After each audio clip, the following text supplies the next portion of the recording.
Bismillahirrahmanirrahim. Assalamualaikum warahmatullahi wabarakatuh. Bagaimana kabarnya hari ini? Semoga dalam keadaan sehat walafiat ya. Dan hari ini kita tetap bersemangat untuk mempelajari IPA bersama saya Ustazah Retno Yuniarti dalam materi Sistem Gerak pada Hewan dan Tumbuhan. Mari kita lihat satu persatu. Sistem gerak pada hewan.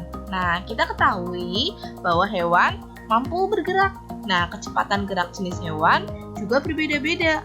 Gerak pada hewan dipengaruhi oleh beberapa faktor, seperti bentuk tubuh, berat tubuh, bentuk kaki, dan habitatnya.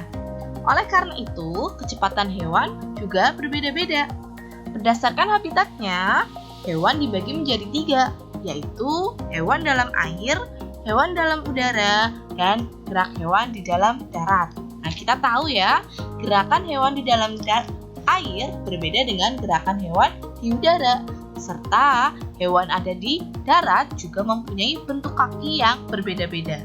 Oleh karena itu, kecepatannya juga pasti akan berbeda-beda. Yang pertama adalah gerak hewan di dalam air. Nah, kita tahu bahwa kerapatan air mempunyai kerapatan yang lebih besar dibanding udara. Air memiliki gaya angkat yang lebih besar dibandingkan di udara.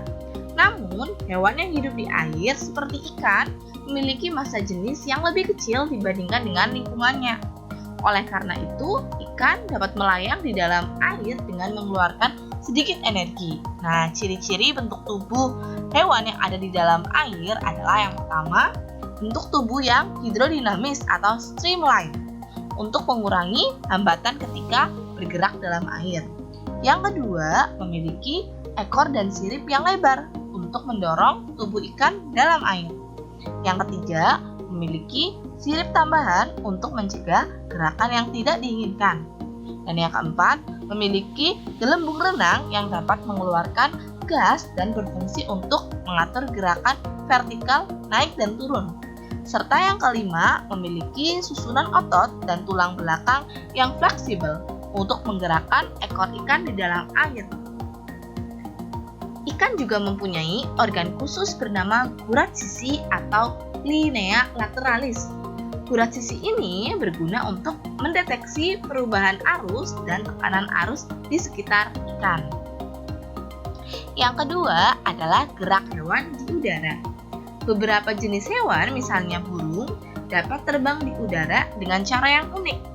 Tubuh-tubuh hewan tersebut memiliki gaya angkat yang besar untuk mengimbangi gaya gravitasi. Salah satu upaya untuk memperbesar gaya angkat yaitu dengan menggunakan sayap. Nah, burung terbang di udara dengan cara mengepakkan sayapnya. Burung yang mengepakkan sayapnya dari atas ke bawah untuk menimbulkan gerakan yang mengangkat dan mendorong tubuhnya di udara.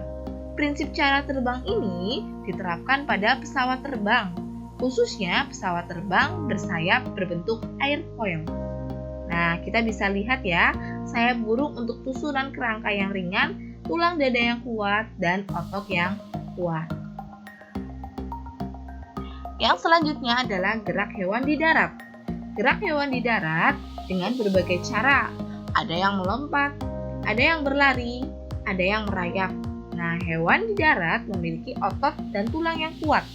Otot dan tulang tersebut digunakan untuk mengatasi inersia atau kecenderungan tubuh untuk diam. Nah, dan menyimpan energi pegas atau elastisitas sehingga dapat melakukan berbagai aktivitas.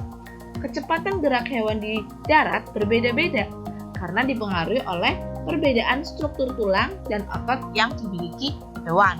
Kita tahu perbedaan gerak kanguru, perbedaan gerak gajah, kucing, sapi, dan cheetah pasti berbeda-beda tergantung dari struktur tulang dan mempunyai gerak yang sama, serta otot juga akan mempengaruhi gerak hewan itu sendiri.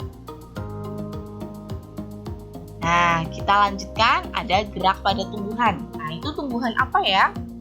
Nah, gerak tumbuhan dibagi menjadi 3, yaitu gerak autonom, yaitu gerak akibat perangsangan yang berasal dari tumbuhan itu sendiri, ya, atau yang kita kenal dengan gerak endonom.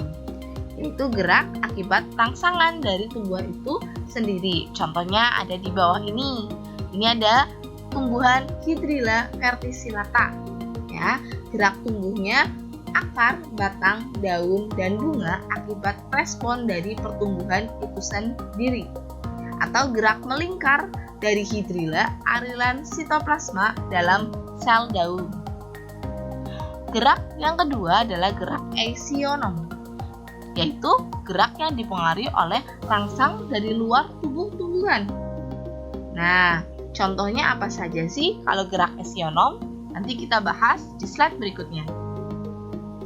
Yang ketiga ada gerak higroskopis, yaitu gerak bagian tumbuhan akibat adanya perubahan kadar akhir atau kelembapan di dalam sel sehingga terjadi pengerutan yang tidak merata pada sel penyusunnya. Nah, kita akan bahas satu-satu gerak aesionom.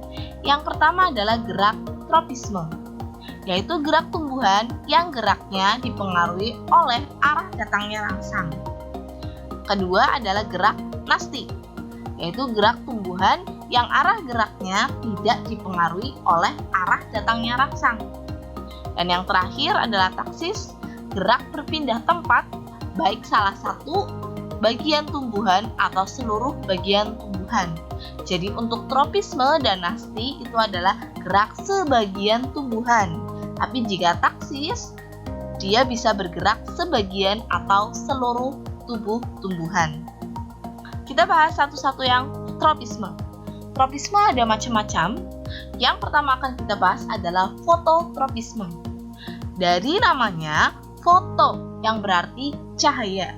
Berarti gerak ini karena adanya arah datangnya cahaya atau rangsang berupa cahaya. Contohnya adalah gerak bunga matahari dan gerak tumbuhan menuju arah datangnya sinar matahari. Nah, ini contohnya adalah untuk tropisme. Tropisme adalah gerak tumbuhan yang arah geraknya dipengaruhi oleh arah datangnya rangsang. Rangsangnya apa? Matahari. Gerak tropisme dibagi menjadi dua, yaitu gerak tropisme positif dan tropisme negatif. Tropisme positif adalah gerak tumbuhan mendekati sumber rangsang, sedangkan tropisme negatif adalah gerak tumbuhan menjauhi sumber rangsang. Yang kedua adalah geotropisme. Nama depannya geo yang berarti gravitasi. Apa maksudnya? Yaitu gerak tumbuhan menuju arah gravitasi bumi atau yang kita kenal dengan geotropisme positif dan menjauhi arah gravitasi bumi, yaitu geotropisme negatif. Nah, contohnya seperti ini. Contoh gerak ujung akar ke pusat bumi berarti dia termasuk ke arah geotropisme positif, dan gerak batang menjauhi pusat bumi termasuk ke arah geotropisme negatif. Yang selanjutnya adalah trigonotropisme. Nah, apa itu trigonotropisme? Yaitu gerak membelitnya ujung batang tumbuhan akibat bersentuhan dengan tumbuhan lain atau benda lain. Nah, ini contohnya seperti ini. Contohnya adalah sulur tanaman kacang panjang, mentimun atau markisna. Nah, trigonotropisme ini juga bisa disebut dengan haptotropisme. Selanjutnya adalah hidrotropisme. Kita tahu bahwa hidro artinya adalah air. Nah, jadi gerak hidrotropisme adalah gerak tumbuhan menuju air. Contohnya seperti ini. Dia akan menuju arah tempat yang berair. Apanya yang menuju arah tempat berair? Akarnya. Selanjutnya adalah kemotropisme, yaitu gerak tumbuhan ke arah rangsang berupa zat kimia. Contohnya adalah air dan pupuk. Nah, setelah beberapa hari, jika dia sudah terangsang gerakan atau zat-zat pada pupuk, gerakan atau arah dari akar, dia akan mendekati zat-zat kimia. Nah, contohnya gerak ujung akar menuju tempat yang mengandung banyak mineral. Selanjutnya yang kedua adalah nasti. Nah, Nah, nasti juga ada fotonasti. Apa bedanya dengan fototropisme? Fotonasti adalah terjadi akibat rangsang cahaya matahari. Nah, berbedanya apa ya? Contohnya ada bunga pukul 4 atau Mirabilis jalapa. Nah, bunga pukul 4 ini hanya mekar pada saat sore hari, yaitu pada pukul 4. Yang selanjutnya adalah seismonasti atau tikmonasti. Nah, tikmo sama seperti tikmotropisme, yaitu sentuhan. Terjadi akibat rangsang berupa sentuhan atau getaran. Nah, contohnya adalah gerakan Putri Malu atau Mimosa pudica, mengatup ketika disentuh, dan tumbuhan Venus atau Dionaea muscipula yang mengatup apabila ada serangga yang hinggap di permukaan bagian tumbuhan. Selanjutnya adalah niktinasti. Apa itu niktinasti? Yaitu terjadi akibat rangsang berupa suasana malam hari. Nah, gerak ini bisa juga disebut dengan gerak tidur. Contohnya adalah lamtoro atau petai Cina. Daun putri malu atau Mimosa pudica, daun petai Cina, dan daun kersen yang mengatup pada malam hari. Selanjutnya adalah termonasti, yaitu gerak tumbuhan akibat rangsang berupa perubahan suhu.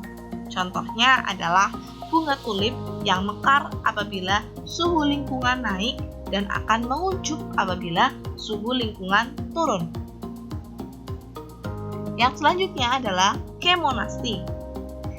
Terjadi akibat rangsang berupa zat kimia, yaitu gerakan mulut daun atau stomata yang membuka pada siang hari akibat adanya karbon dioksida di udara luar. Nah, contohnya seperti ini. Selanjutnya ada taksis. Nah, taksis juga mempunyai fototaksis. Apa itu fototaksis? Nah, terjadi akibat rangsang cahaya. Apa bedanya? Nah, kalau fototaksis yaitu adalah gerakan kloroplas ke arah bagian sel yang terkena cahaya dan gerakan spora berflagela ke arah datangnya cahaya. Selanjutnya adalah kemotaksis. Nah, kemotaksis ini terjadi akibat rangsang zat kimia. Contohnya adalah gerak spermatozoid pada tumbuhan lumut dan paku menuju sel telur di dalam archegonium. Nah, terima kasih sudah menonton video pembelajaran IPA hari ini tentang sistem gerak hewan dan tumbuhan. Wassalamualaikum warahmatullahi wabarakatuh.